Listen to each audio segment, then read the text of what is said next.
We've got just a couple of weeks left to go of best 18 and mid-season buys for 2025, and I cannot wait to see farewell of them. Can you believe it, Fred? By the time the mid-season buys are done, it'll be a third of the year by the end of this year that you'll have spent in best 18, basically half of it up to this junction. It's wild. But regardless, we are here at the Coaches Panel. We are going to navigate you through the big decisions, dilemmas, and strategy selections you need to make on this week's Strategy Roundtable. We'll talk the players off and on the buy. I want to talk about trading out guys at their upper end price. I want to look at captain runs. I want to look at guys you do not want to go against. Points versus patience, and also might, if we could squeeze it in, look at some guys that might be the back end of the year breakout options. Because if you played fantasy footy or SuperCoach over the last couple of years, you know we get one every year. This week, we're going to talk about who we think it might just be. Joining me, though, on this week's edition of the strategy session here at the Coaches Panel, it's fellow CP member, MiniMonk. Hello, mate. Nice to be chatting with you again. And I am ready to say farewell to Best 18. I'm done with it. Just bring on the pain of 22 on the field every week, I say. Well, you got 2 more weeks to go. We're over halfway, thankfully, but 2 weeks left, and it's, we keep saying it every week. It doesn't get any easier, and this week is looking a bit easier than most, but you could set yourself up for failure coming into round 16, so we need to make sure that we're making the right trades for this particular week. So let's get into it. Yeah, you're right. The teams that are off the bye this week, it's the Crows, so Dawson and Rankin are probably the most relevant two from Hawthorn. Politely, there really is none at the moment. For Melbourne, it's gone. It is Petrarca and maybe a Lindsay or a Langford. Oliver is another that would sit in that space. And then it's the Eagles. Supercoaches and Dream Teamers might be running a Matt Flynn, McCarthy, my gosh. But outside of that, no, it's much easier to navigate. And really the moves we're making every week should really do 2 things for us, Minnie. We say this most weeks, but it should be improving your team for the performance this week, but improving your team for future weeks. And if the moves you're making are not helping you with either of those things, jog on. And it's why one of the biggest decisions that I'm at least seeing coaches ponder across the formats, and I am getting interest from, a lot of people in our Patreon are like, ask me this. I'm like, if you join the Patreon, you can still do our weekly Q&A episode, but Max Gawn is who I want to speak to you about. He's been outstanding for us this year.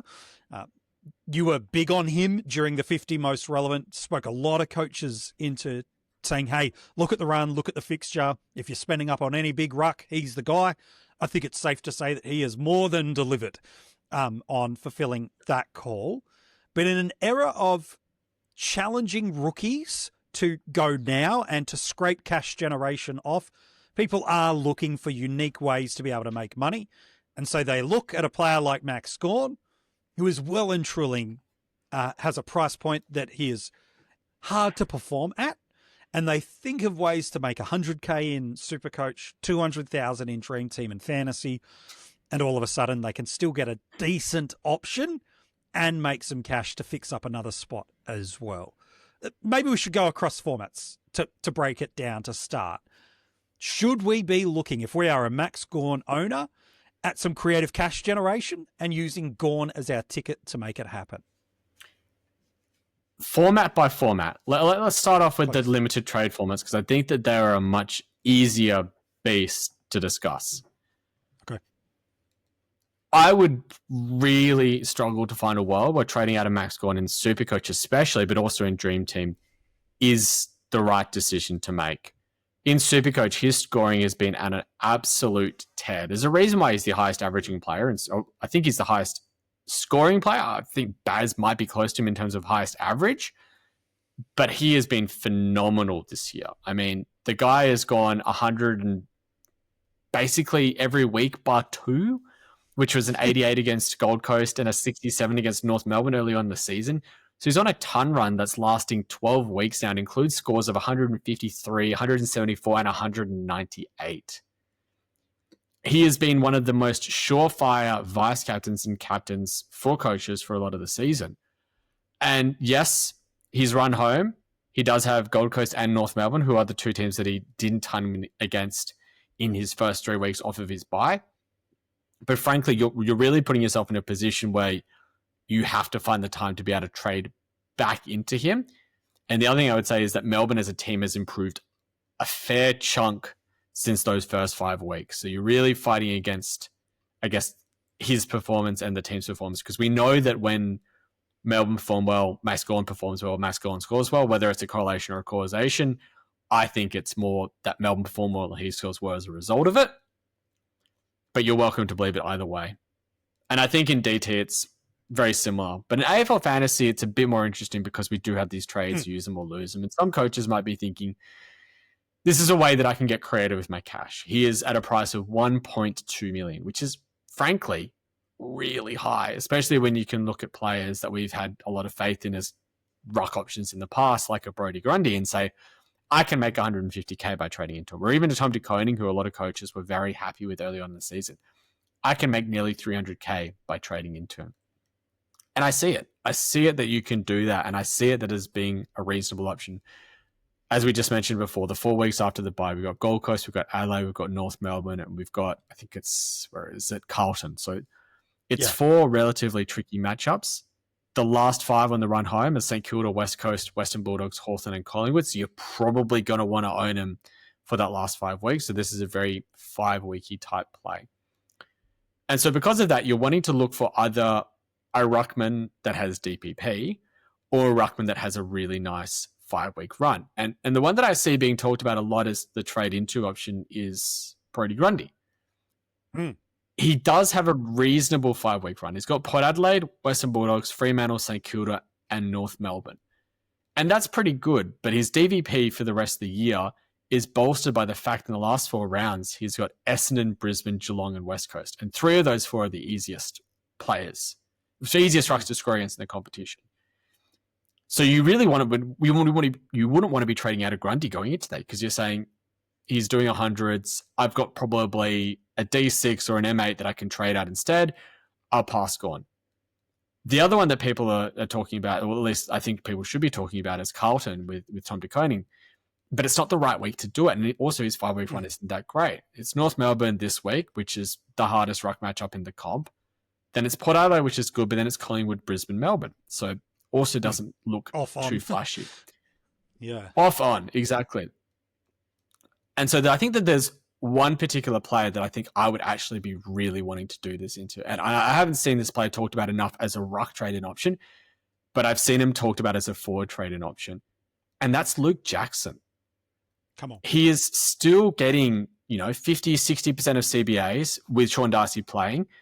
And what Freo are doing is allowing Jackson to actually be in a fantasy-friendly role, because they're saying to Darcy, your job is not to get the ball. Your job is not to roam around the ground and get tackles and get marks. Your job is to hit and go out and be at the contest against the other ruckmen and burn them to the ground and make them tired. And the last 2 games that Fremantle have played against Gold Coast and against North Melbourne, we've seen Jackson be able to get over the other ruckmen in the last quarter purely because they are just gassed. I think Sherry went backwards in SuperCoach in the last quarter, and Witts basically didn't touch the thing in the last quarter, whereas Jackson's getting 30-point AF, 30-point SuperCoach last quarters. And then you combine that with the run that you have for this 5-week block. It's Essendon, St Kilda, Sydney, Hawthorn, Collingwood, and then West Coast as well, just as a how you going. And you have the DPP flexibility as well. And I think there's a pretty good likelihood that Freo rest Darcy this week as well. I think if you're looking to really take a downgrade off of Gawn and give yourself the ability to trade back into him in 5 weeks' time without having to trade out of a player that's already a good option, I think I'd be going to Luke Jackson personally. How about you? I think there's another player that you're interested in as well, but again, the timing doesn't quite line up this week. Yeah, I think if you're only looking for matchups and timing, it's Jackson and then that's it. I like Grundy. I think there is enough upside there, but it does feel like you're also paying for his history, because outside of the last 5 to 6 weeks, he's just been okay. And that's this. We are at this weird junction point of the season now, aren't we, Minnie, where we can look at the last 5 weeks of a player's performance and go, well, that's it. they're rubbish, I'm off them. Players that are, Josh Dunkley owners or Isaac Rankin, to a lesser extent as Zach Merritt, we go, that's it, I'm out of them. But conversely, we look at the other side and go, guys that have either had great runs, great fixtures, great variables that have all landed their way, we can overinflate what they've done. So Grundy of the pure rucks would probably the one I'd look at. I'd rule out Darcy Cameron pretty quickly. When I look at that fixture run using some of the DFS Australia DVP, that's the one I've got little to no interest in at all. Marshall's interesting, but I still don't love it. Again, very Tom de Koning-esque. It's like a weekend or two here and then nothing there. Over a stretch of 8 to 10 games, it's Jackson based on the role. Let alone the flexibility, and then it's Grundy. But I feel like with Grundy, I'm paying for what he is, and I'd rather just stay with Gawn at that point, rather than the 150K.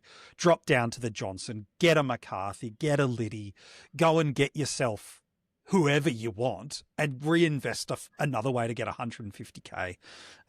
For some teams that are in the mix, I can see why they do that, especially if they've already got McCarthy, they've already got Johnson, that they don't want their shares of Liddy. Okay, that might be the creative way to get there.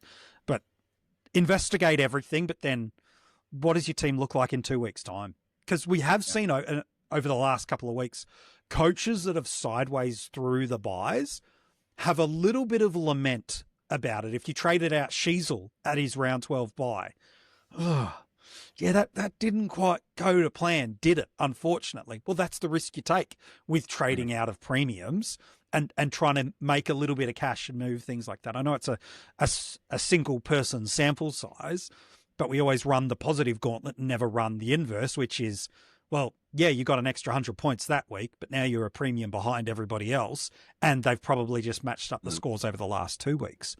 So it's an interesting one to me that I think we should consider everything, but it doesn't mean we should do everything at the same time too. And on that, we're talking about creative cash generation. We are also at the other end of the year where we're trying to make every single dollar count. And so as a result, we start making these 50-50 decisions on either rookie downgrades, whether they be complete red dots to throw a position or to just get the cheapest available guy, because that 20 to 30K can make a massive difference. It's why some coaches chose a Liddy or a McCarthy last week over a Zach Johnson. It wasn't because they didn't think Zach would be a fine scorer. And I think everyone agree he outperformed our expectations. But people pick these guys because they're like, I need as baseman as I can go. And others are going, I'm fine. My bench hygiene's good. I'm just getting into a red dot that I want. So I guess my question, there's a lot of thoughts in that, but is it too early in the season to start throwing a position, getting your legit basement price option purely just to scrape as much cash off a player? In SuperCoach and Dream Team, guys on the bubble will help. But in AFL Fantasy, it's not as much the case. What's your thoughts on intentionally going to a dead red dot option to scrape as much cash as you can? I think in AFL Fantasy, it's too early. You're going to have, 8 weeks worth of trades. So we've got nearly 20 trades left to make. You're going to have to hit on a couple of these downgrade options. If you hit into someone like a McCarthy or like a Johnson, where they pop a massive score and you're able to loop it on, you're in a very strong position to be able to actually say, you know what, I've got Tom Green, he's got a bad matchup this week, I'm going to take him off my field. Or I've got a Jake Bowie at D6 and he's got a bad matchup this week, I'm going to take him off. And those sorts of 50, 100, 150K that these sorts of players can make the difference, being able to upgrade that last M8 or D6 or F6 type player to the player that you're wanting to get into. SuperCoach and Dream Team, it's a bit different for two reasons. And one is because there are a lot of value options this particular week or the last couple of weeks that coaches have actually traded into quite well. Players like a Bergman, I think a Mills is a fantastic option this week as well. And the other reason why is because of the bubble and because we have some 99K players actually playing at the moment. So we had Archer May play for Essendon. I think he might get a couple more games added. we obviously had McCarthy come in and score very well in SuperCoach, and we've also got Liddy, who might get an extended run with it, especially with Wines out for a couple of weeks. I'd be definitely playing into getting these guys as my 99k players if I'm making a downgrade this particular week, and I think the order would probably be McCarthy, then Liddy, and then into Archer Mate, just because of, I think, scoring potential and job security potential associated with these particular players. But it is time, because most coaches, not all, but most coaches will be in single-digit trades left. You might be scraping that 20k off that you need, and that gets you to the premium that you want, or to the mid-pricer who can potentially break out and go to the level that you want him to be for this run home. And I think that it's time. Like, it's just scrape everything off, maybe get a floating red dot in the process as well, someone with some DPP so that you can captain, vice captain loop most weeks, but prioritize those 3 players and then go for those sorts of DPP red dot players. Yeah, it's true. On that, like, how many trades from your perspective, once we hit this completed team, and again, this is a very SuperCoach and Dream Team focused conversation. Don't worry, AFL Fantasy coaches, we got you in a few moments' time with a very narrow, specific thought around that format, but you're never truly at a complete team. But I'll use that sentiment and statement to basically mean I'd be happy to have that player on field if I needed to for the rest of the year. So when I say a completed team, it might not be the best available. So a Callum Mills type, or a Colby McKercher type, a Sam Darcy type. These guys that, if I had them as my last on-field option or the flex, I'd be okay with it. How many trades, once you hit that defined completed team, would you feel comfortable running through the rest of the season? So again, coming out of the buys with, if you're in contention, because it's different if you're a leagues focus, right? If you're going to win the 50k, how many do you feel secure in? I've got a completed team and I've got this handful or 2 of trades left. Do you go, that's enough to give me some confidence to get through? I think we're in a bit of uncharted territory with that this year because of the flex position. I think it makes it so that you can run maybe one shallower than what you would typically run. I try to be of the view that 4 on the way out is my comfy spot. It gives me a little bit of flexibility. I can do a mini downgrade upgrade with about 4 rounds left if I want to pull that to try and fix something. But I think with 23, if you've got 23 players that you're happy with, like let's say that Colby McKercher or Callum Mills is your 23rd type of player, I think I would be happy with 3. Maybe 2 if that 23rd player, instead of one of those types of players, was someone like a Rankin or like a Caleb Daniel, or, you know, as a D6, maybe someone like I'm just trying to think of a good example. Maybe like a Bergman at D6. Like I think I'd have a bit more confidence in someone like a Bergman than like a Mills at this point. Sure. But any less than that, you're just running the gauntlet, because we've seen it happen where I think it was 2 years ago, Dacos got injured and coaches had no trades left to be able to get out of him, and it was stuck just relying on, you know, a cover of some 40 or 50. 60s. And if, you know, yeah, exactly. If you lose one player for a long-term injury, then you're suddenly down to 22 players. And then all it takes is one player to miss a week and you're relying on a rookie score to come in. And yeah, we might have some decent rookies. You know, McCarthy should get an extended run at it. And I think he should be good for about a 60 or a 70 on any given week across the formats. I think he overperformed on the weekend for what we should come to expect, but he was very, very good for them. He was arguably West Coast's best player. And I think players like Johnson, like Liddy, even if coaches are considering trading into a Jack Martin at Geelong, are players that we should be considering as reasonable bench cover for this time of year.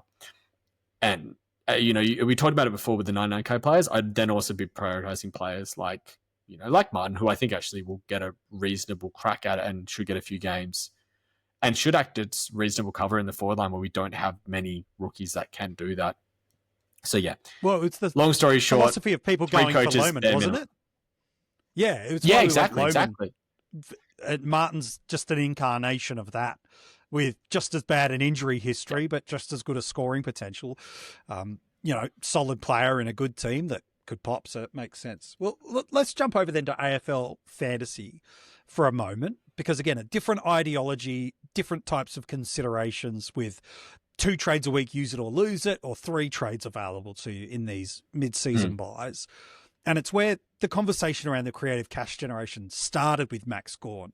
But we probably have a little bit more of a luxurious consideration. Again, it depends on where your team value is and where your rank is, because we are still in a slightly misleading ecosystem with the buys. There are teams that are sitting inside that top 1,000 that have got, like a team value at sort of the mid 23 millions. And then you've got teams outside of the top 1,000, almost a million ahead of that. But the best 18s have protected some of those maneuvers. And so there are teams that have players like, and I'll use the 3 that I mentioned at the stop just to be consistent. Your Rankin, your Merritt, and your Dunkley. All have underperformed, at least based on either initial starting price or trade into starting price that people had, and probably certainly on our perceived output of what they would be. What's your take on moving on these, and I'm using a term very trigger happy, very provocative, poor performing premiums that are scoring poorly or worse than cash cows? No, I'm not talking McCarthy and Johnson. I'm talking legitimate guys that are popping 70s and 80s. What's your thoughts in AFL Fantasy of moving these guys on while their cash is plummeting, as opposed to building around them and upgrading around them and hoping that their pedigree can get them through? Again, knowing full well that Rankin's on the buy this week is a different version than the other 2. Yeah, I think Rankin being on the buy obviously makes it a bit different, as you just said. He's one I'm very 50-50 on. And in all honesty, I traded out of him last week in SuperCoach because I didn't think that he had a role where it was as conducive to scoring anymore. Granted, he actually scored quite well on the weekend. I'm still worried that he doesn't have that high CBA role or at least the high-ish CBA role that he did at the start of the year. And that because of that, he's finding it a bit harder to be able to score. I think Adelaide are also a little bit more back to earth in terms of their quality. They were phenomenally good at the earliest parts of the year, and I think that they've been on a bit more of a not quite a poorer side, but a bit more middling and with the pack at the moment. It's normative now, not an extraordinary narrative. Yes, exactly.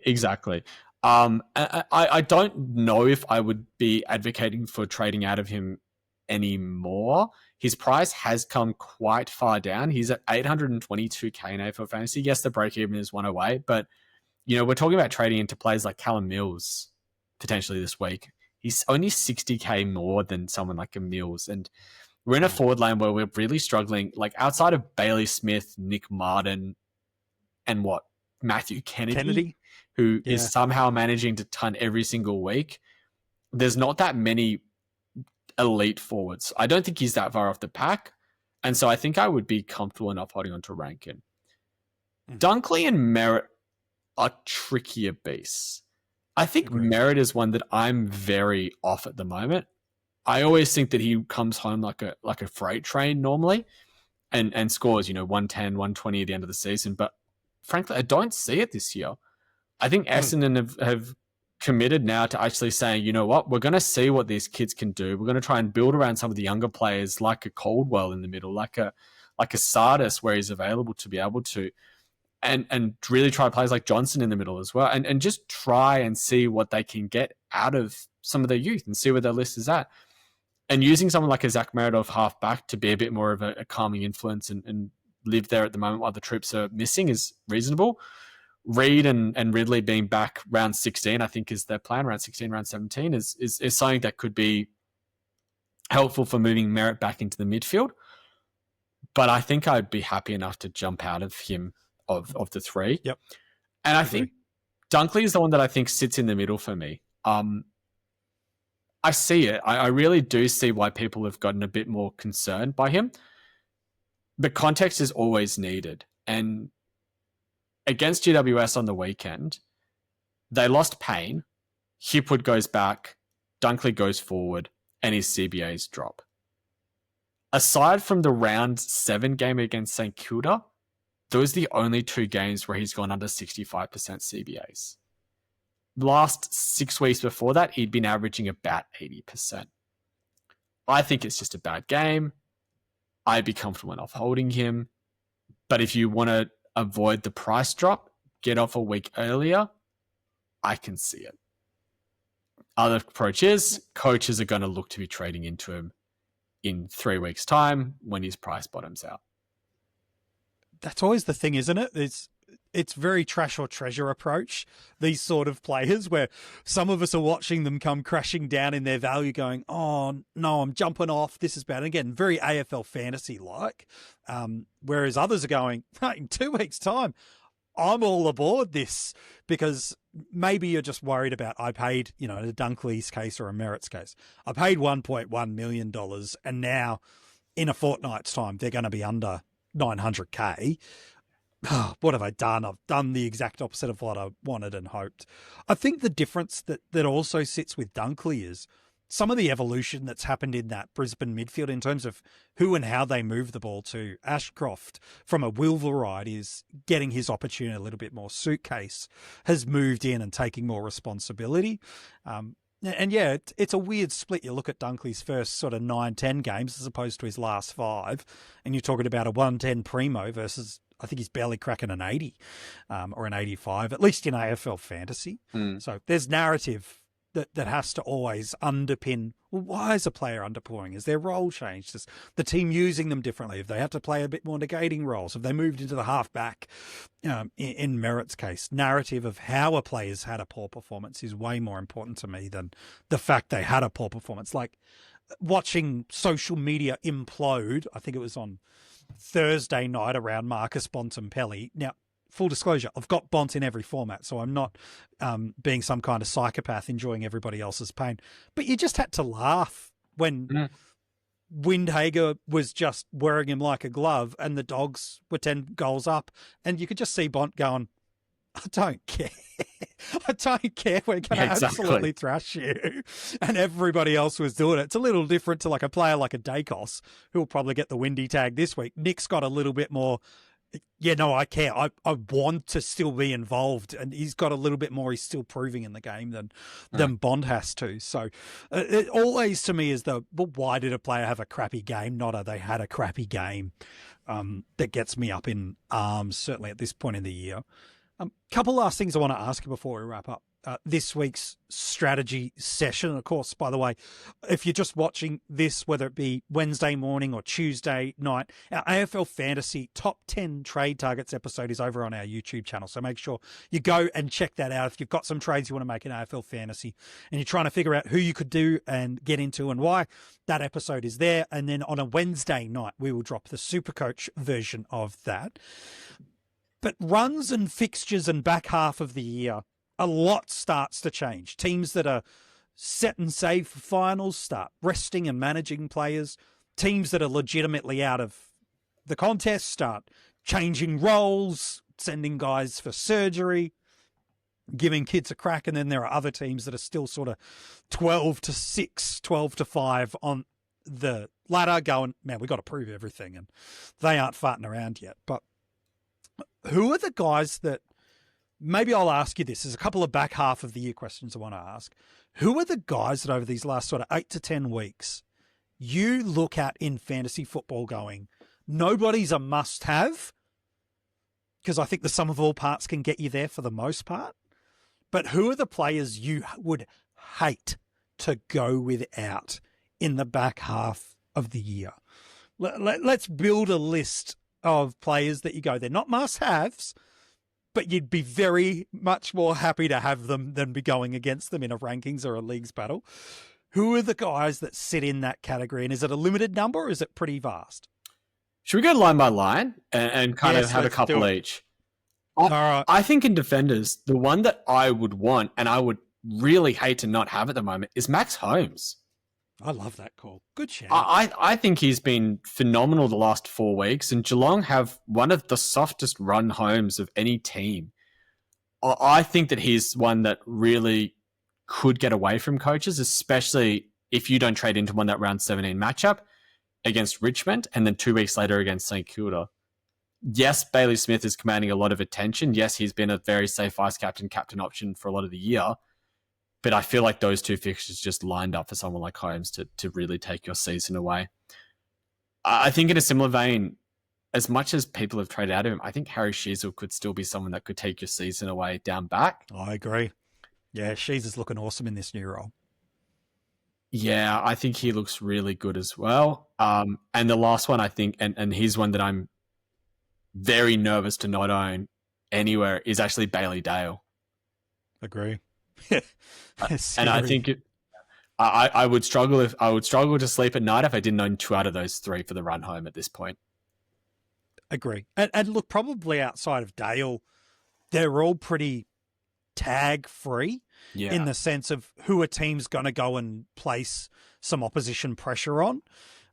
Dale's the only one that you would go, oh, gee whiz, there's a legitimate case that a team could choose that way to go. Before we hit the mids, let's go to the forward line. Like Bailey Smith probably feels like the most obvious option. Ask any person that hasn't owned him for even a week this year.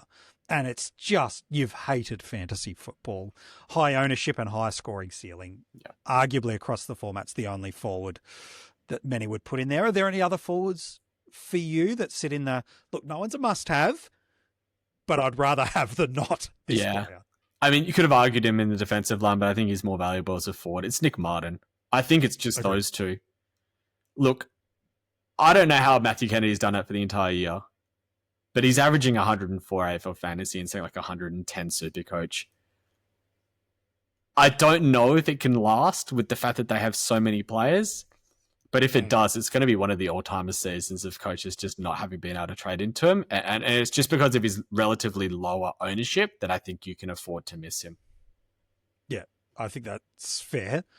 Let's talk rucks. Yeah, I'm deliberately saving the mids, and there's a reason for it. Is politely, our midfield premiums have been the most volatile, and yet historically they've been the most stable, where we build and anchor our captains around all year. But I think it's actually been the 3 other lines that we felt much more stable about, not only putting VCs and Cs on, but upgrading into the premiums, because our primo mids across formats, for the most part, have felt very, well, one week I could get 180, 150, 160 the next week, drop the 1. And that's exactly what I've landed. Who's the rucks you don't want to go against? And are there any? Because you mentioned a couple of interesting things right at the top of the podcast about Gawn in terms of good fixtures, good matchups, and a couple of decent runs. Is there a ruck you do not want to go against for the back half of the year? I'm going to split this between AFL Fantasy and SuperCoach because I think they need to be talked about separately. In AFL Fantasy, would you be shocked if I told you that Tristan Sherry is not the second highest averaging ruckman behind Max Gawn? No, I wouldn't. It's actually Tim English. Tim English is now the second highest averaging ruckman.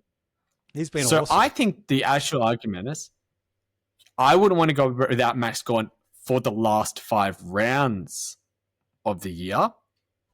But I think you can go without him for the next 5 if you are so inclined. And outside of that, I don't think any player in AFL Fantasy and Dream Team is a must-have. But I think in SuperCoach, I would not want to be running home without Max Gawn or Tristan Sherry if you can avoid it. The price probably... They are not cheap, though. Out.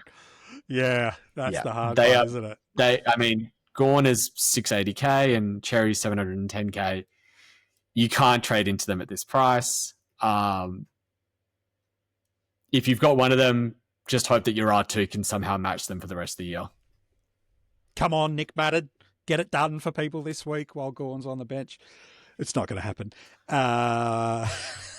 Look at that matchup, my friends. Let's hit the mids then. And maybe we do need to split formats for that one too. But are there any across formats that you go, before we divide and conquer SuperCoach and AFL Fantasy, primo mids that you go, look, no one's a must-have, but I'd prefer to have? Who are the mids that sit in and are across the format spot for you? All right, I'm going to go to quiz time here for you, MJ. Oh, no. AFL I hate Fantasy. when you do this. How many Yep. of the top 10 averaging mid-eligible players are mid-only players? Oh. One or two? I reckon Dawson and Suitcase would have to be in the mix. Suitcase is 11th. Oh, come on. Well, then it's Brayshaw's the other one. Dawson is second. Brayshaw is fourth. Yep. Caldwell is sixth. And then it's Liberatore and Dacos at 9th and 10th. There are 5 players with DPP inside of our top 10 averaging mid-eligible players that are not mid-only. And Zach Merritt is in 12th. George Hewitt's in 13th. I think that tells you a lot of who I would consider to be the must-haves on the run home. Really, I think it's actually 3 players. Okay. I think it's Dawson. Yep. I think it's Brayshaw. Love that. And I think it's Jai Caldwell actually is the third one. Spicy. I love it. Which is a very interesting take, but he is averaging 106 despite having an injury-affected year and a recovery into a 72 and a 57 coming back from that. And since then, he has been fantastic. Could you imagine picking Bontempelli over Caldwell 3 weeks ago? Plenty of coaches used buy structures as the reason, and those are the kind of moves that change a fortune of your season, doesn't it? The 200,000 cheaper, 150 odd points difference across the formats. Yeah, wowee, those are kind of the big calls. All right, then splitting the formats. If they're your 3 across the line, who are the guys, if you were just going to AFL Fantasy and just going to SuperCoach, that you would either add into that mix, or are there no more to add? I think in SuperCoach, I would add in Zach Butters. I agree. And despite his last 2 games, I would add in Marcus Bontempelli. You do not want to go against Bontempelli with this fixture that he has. Oh. No, and that's the scary part. He's darn good, and we know that even if he's averaging just 100 to 105 in AFL Fantasy, he can be doing 130 in SuperCoach. And that's genuine captaincy week in, week out. Couple of down games, copped a knock, got a tag. He's going to recover. We all know that he's going to recover. I think in AFL Fantasy and Dream Team, I could maybe make an argument for throwing in McCluggage and maybe George Stewart with the Walsh injury. But I don't think that they are must-haves. I think that they would be in the next tier of players to consider. Yeah, I think that's fair, which is interesting because you've got guys like Butters, Bontempelli, Dacos, Green, Chera, Merritt, who you mentioned, all of these guys that, again, either at start or at various junctions of the year, we would have said they sit in that spot. But I think you're pretty spot on. Interestingly, on Bont, just to connect the dots of a point we made a few minutes ago, the Dogs right now are sitting outside of the 8, and they are no lock to be there. Like, they're a game away from Fremantle, the Giants, the Suns, and then a game apart from that of the Crows and the Hawks. And then let's just say that the Pies, Cats, and the Lions are 3 of the most sure things for finals. Where they sit in the 8, happy to hear a conversation, but those 3 are certain. Then it's Carlton's not too far away if they can get on a run, and they've got a luxury 3 weeks here. Port Adelaide, we know what they can do. And as much as we want to knock Essendon, they're only 4 points behind what the Bulldogs are. So Bont and the Dogs are not cruising into the final 5 weeks of the year. They've lost 3 of their last 5. They've got the Tigers this week, let alone the rest of the fixture. If there's ever going to be a need for the Dogs to go full beast mode, put the foot on the throat and absolutely get some big victories here, this is in the spot and the type of players we should be looking at. So yeah, I'm with you. Bont to me is an aberration. I'm not going to make it a one-off narrative, a new normative when it comes to him. On that, captain's options, because I want to talk about some guys in a moment to wrap up the podcast that are going to be our back half of the year breakout options. But which of the players to you, again, it might look into the guys you're trading into, who are we looking to lock in as big VCC options based on the fixture for the end of the year? Because guys like Smith, Cherry, Gawn have pretty much, and to a bit of Nick Martin here or there, a bit of Andrew Brayshaw here or there, a bit of Zorko, a little bit of Sinclair. Like that's basically sort of been 8 players we've considered as VCCs have navigated us through most of the year, which has been fantastic. Are we just using those same sort of names on the back half of the year? Or is there some DVP and fixture analysis that might indicate some players are better to have over these next sort of 8 to 10 weeks? Oh, there's always some DVP that you can pull into. And I think this is one of the biggest additions that's making picking captains probably a bit easier than it used to be in the past, because there's so many good resources to find out who's got plus matchups, who's got a tag coming as well, and then who's in form and who's getting the statistics that highlight when they could absolutely take it off. Because, as much as people might see Essendon as being a relatively easy team to score against, you need to know where they're relatively easy to score against. And that's, your inside midfielders and your ruckmen. And then people have known in the past that defenders against Richmond and defenders against the Dogs have done well. Well, that's not quite the case with the Dogs anymore, but against Richmond and against Melbourne, they are plus matchups. So that's when you're looking for those sorts of players. I mean, if we're looking at the next, block of 3 to 4 weeks, you're going to be moving away from your Cherry and your Gawn types as reliable VCC options, especially Gawn. It's just not the fixture run, despite how good he has been, to go after him as a vice captaincy or as a captaincy option.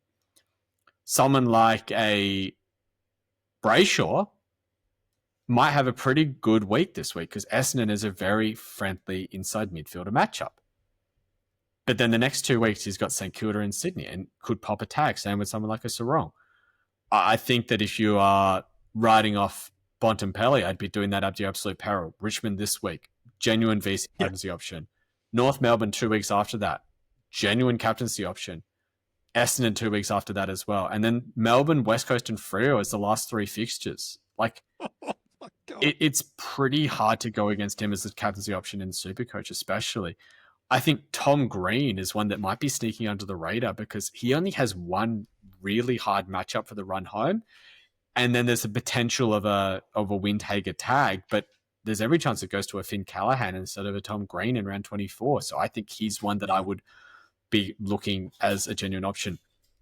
Desire Wangan Miller and Jack Sinclair, depending on whether it's a favourable matchup for inside mids or for your distributor types. Because if it's more of your distributor, they just love the ball in his hands. And Naz is a player that absolutely can rack up a 140, 150 type score. And then the last 2, like Baz and Holmes. I mean, I think coaches will have been looking at Baz for 4, 5, 6 captaincies this particular year. And I think he's far exceeded, I think, what everyone had expected him to be able to perform in 2025. He's looked very, very good. But Holmes is, especially in the last 3 weeks, Holmes has come into a world where he is competing with Baz for Geelong's BNF type award. So I think, that's 10 or so names that I've listed. And you can look at other clubs on any given week. Dawson, if you're going to Adelaide, Neil and Dunkley, if you're going to Brisbane, Tom de Koning, if he's got the right matchup, or even an Adam Chera has been able to pop out some reasonable scores, safety C as well. I think most teams have a player you can look to go, but just knowing what do the DVPs look like, where do the teams leak points to, and does your player have the ability to hit a ceiling? If you can put all of those things together, those are the types of players that you want to hit for captaincy on this run home. Yeah, it's some really good advice, that's for sure. So, who are these breakout bandits that we're going to get at the back end of the year? Like, if you've been playing fantasy footy over the last 10 years, names like Toby McLean, Aaron Hall, Sam Flanders may give you some weird nostalgia vibes. But these are players that had a role readjustment. They're generally in teams that are not competing for finals. And they end up moving some magnets around because coaches are developing. Okay, we need to learn about my list. We need to learn if this player is going to make it. Are we going to cut him? Are we going to trade him? Are we going to give this guy an opportunity? So they try and they learn and experiment things. And so maybe I want to ask, maybe we should focus on the teams that are sort of in the bottom 5 to 6 over the year. Because again, you could go, who are these breakout options that based on price? We go, it's Callum Mills and we feel good about ourselves, but really we're 5 years removed from it being a 110 performer. So maybe we should look at West Coast, at Richmond, at North, and probably Melbourne. You could argue, and I probably would St Kilda in that mix. Sydney, I feel like they're about to get some cavalry back with Goulden, with Papley. Mills will probably not far away from ruling them out, but they're going to have one last roll of the dice at least over the next month or so. Who are the guys from those 5 or 6 teams? So the West Coast, North, Melbourne, Richmond, St Kilda. Have you got a player for me from those teams that you go, you know what? I feel like this could break out, have a role change, give us something exciting, and maybe just give us some value in fantasy to either be worth getting in our classic formats at a cheaper price or jumping on, grabbing off a waiver or the player pool in our draft league. Maybe we just start at the Eagles. Is it as simple as just it's Tom McCarthy? Is it just as basic as that? Or is there somebody else that sits in that spot? It's Tom McCarthy is the one that you want to own purely because he's going to generate cash, be a reliable scorer. He's dirt cheap in DT and SuperCoach as well. I'm going to thank Elle for this one. Shout out to her for pointing out Tyrell Dewar as well as being a player who has popped an amazing ceiling. Last week, 115 against Carlton, 74 the week before against North Melbourne. Yes, it was only the 51 against Geelong, but he's had a bit more of a role shift and he's getting a really good market share of marks at West Coast. I think at his price tag in the mid 400s, he's one that could be a really sneaky, cheap F6 option if you're that way inclined. Should we move on over to North Melbourne? Yeah, go on. Give us your Kangaroos. Are you just going for the cheese of Colby and making it a simple, smooth maneuver? Or again, is there something else that could see some positional movements that gives us an option? No, I think it is very simply, it's just Colby McKercher. Yeah. People might be annoyed a bit in SuperCoach from his score last week because he really did butcher the ball, but it was quite wet and it was super wet. It was a very contested, scrappy game. That's Still got an 85 in AFL Fantasy. I think he's a very viable pickup this week, and I would seriously be considering him. But I think he's probably the only one that I would be going towards.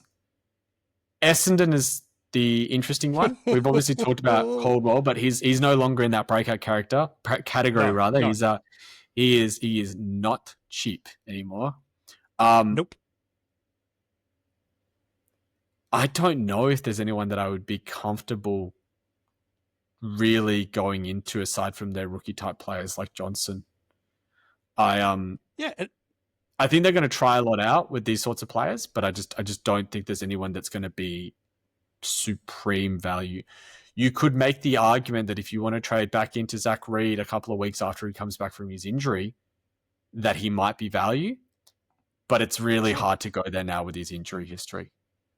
Yeah, and if you're fading or choosing him over a Mills, a McKercher, a Bergman type, some of those guys have dual position status too. Yeah, okay, he was great for us for what it was, but maybe don't go back to what you had and hoping it was amazing. He was better than he ever could have been for us. Let's hold on to that. What about Richmond? Because there's Richmond, North and Melbourne are the other teams I want to ask you about, and probably St Kilda, to be fair. Yeah. Are there any Tigers that, again, we'll see a few Cubs come through, like a Houghton and a Smiley, health and fitness pending. We'll see those guys at some point this year. But is there any more that might land our way that could be some breakout candidates to wrap up the year?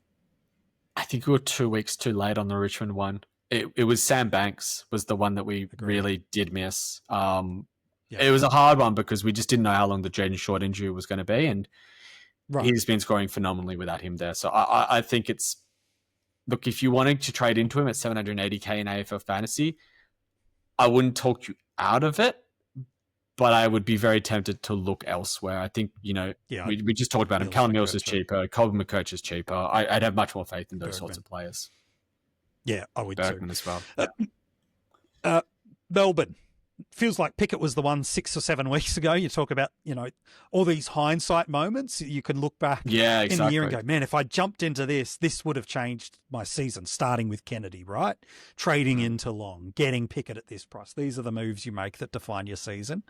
Is there any Melbourne players that you could see coming to do that. They still feel very narrow on who and what they run through, their fantasy favourable areas anyway.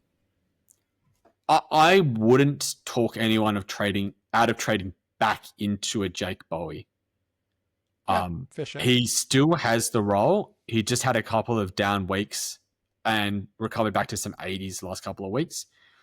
But there's a genuine world where he's a 90, 95 averaging defender for the rest of the season, and he's under 800k now, albeit just at 799. It's not quite a breakout anymore, but he's the one that actually has the most interest to me of the players that we kind of consider. He's the value play that sits through that. Exactly. Like I'd like Langford in a dynasty or a keeper league. That would be the one that would be most fun.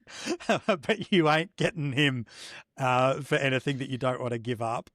Then let's talk about the Saints. Because again, Sydney we could put into that mix. But again, with Goulden coming back as early as this week, and maybe at the time you've listened or watched this, Papley's really close, Mills. Like they're three very critically important players to their structure. I think they'll want at least a month of those 3 or 4 playing together before they pack their bags or continue to push for finals. Again, given they're really only 3 games out with another 10 to go. So let's talk about the Saints and then we'll wrap up the pod. Are there any Saints that you could see as breakout options? Say his name. He did it last year. Say his name. Come on, Mini. Say it. I was going to say his name.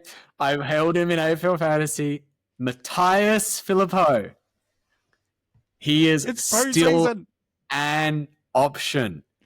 He is still an option. I've heard him for 3 weeks in AFL Fantasy for two donuts.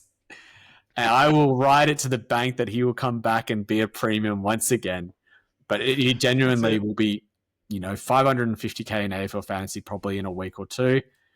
Genuine F6 option. If you can get him with a loop as well, like if you can run him as a 23rd in AFL Fantasy, you are laughing because he can pop some big scores. I also wouldn't talk anyone out of considering either an Alex Tari, but more importantly, a Hugh Boxall. Yeah. If he comes back into that team and they really start to blood the kids in, he has junior pedigree of being able to score. He genuinely could be a 90 averaging midfielder for the rest of the season if he gets a sustained crack at it.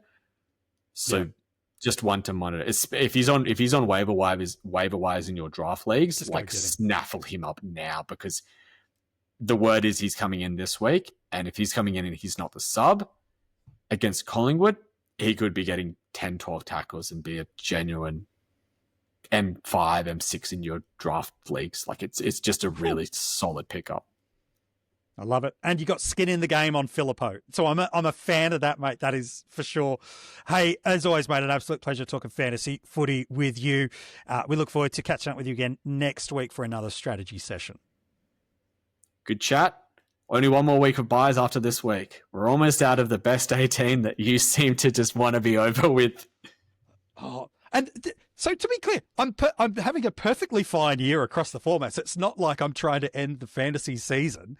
It's just genuinely, I would like some differences in the games, and one of them would be stuff best 18. Just bring the carnage and the pain and let us roll. I know that's not for everybody, and not everyone's a psychopath like me, and that's fine, but I'd be like, bring on the pain. Nobody knows, casuals or not. What is a blue dot? How does that work? Now stuff it. Bring on the 22 on field. I'm all about the pain. I'm fine with it. I know I'm a psycho, and that's fine. But for me, I just don't like the buys. Maybe it's because I'm not good at math and can't calculate who's in my 18 or not. Anyway, regardless, thanks so much for tuning in. We hope you've enjoyed this strategy session. If you want to go and check out the AFL Fantasy or the SuperCoach trade targets, they are available on our YouTube channel. Make sure you subscribe to that if you haven't already done so. If you're listening to this as a podcast and you haven't given us a 5-star review and left a rating on Apple Podcasts, please do that. We would love that. In fact, anybody that does one between now and the end of the year will read it out on the podcast for you. That's my promise to you. So any of them from there, go in there. Good, bad, indifferent. I prefer the first of the options if I get to choose what they land as. We'll still read them out regardless. And then inside the description of this episode are all the details of where you can get your hands on some Coaches Panel merch, become part of our Patreon and gain some extra exclusive content, or follow us across social media. All the links are in the description of this episode. Hey, thanks for tuning in. We appreciate you. We appreciate your support. And we hope for your sake this week is kind. You nail that VC early in the week and all of your trade-ins go full McCarthy and don't go Bontempelli. Good luck this week. We'll chat to you soon.